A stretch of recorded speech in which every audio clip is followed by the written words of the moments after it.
अमल मुतनाज़े हो गया है। भारतीय निजात की 68 लाख डॉलर की पेशकश कबूल करने की खबरें जोर पकड़ने लगी हैं। अमेरिका में पाकिस्तान के सफीर और तर्जुमान की इमारत की फरोख्त के बारे में मुकम्मल पाकिस्तानी ताजिर तनवीर अहमद ने $7 मिलियन की पेशकश कर दी है। तनवीर अहमद का कहना है कि 3 हफ्ते से सिफारतकार मेरी पेशकश का जवाब नहीं दे रहे, मजबूर होकर गुज़िश्ता रोज सिफारत खाने को खत लिखा है। मजीद जान लेते हैं नुमाइंदा बोल न्यूज़ से साजिद तनवीर से।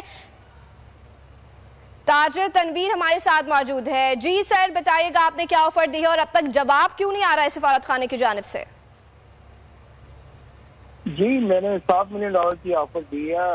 अभी तक कोई पता नहीं कि क्या कर रहे हैं। ये जब एक बिड का प्रोसेस होता है, एक ओपन बिडिंग इनको करनी चाहिए, पूरा एक डिस्क्लोजर जाना चाहिए। वो भी एक डिमांड की थी कि जो इन्होंने डिस्क्लोजर पब्लिश किया है उसकी भी कुछ तफसीलात हमें दी जाए, लेकिन अभी तक किसी चीज़ की कोई भी तफसीलात इन्होंने नहीं दी है। तो इस लेटर में मैंने यही लिखा है कि अगर जो भी डिस्क्लोजर था वो भी हमें दिया जाए, लेकिन अभी तक कुछ भी कोई भी हमें ऐसी चीज़ नहीं मुहैया की जा सके जिससे हम जो है उस पर पूरी उम्मीद हो सके कि इन्होंने जो एक बिडिंग प्रोसेस है वो एक फेयर किया है।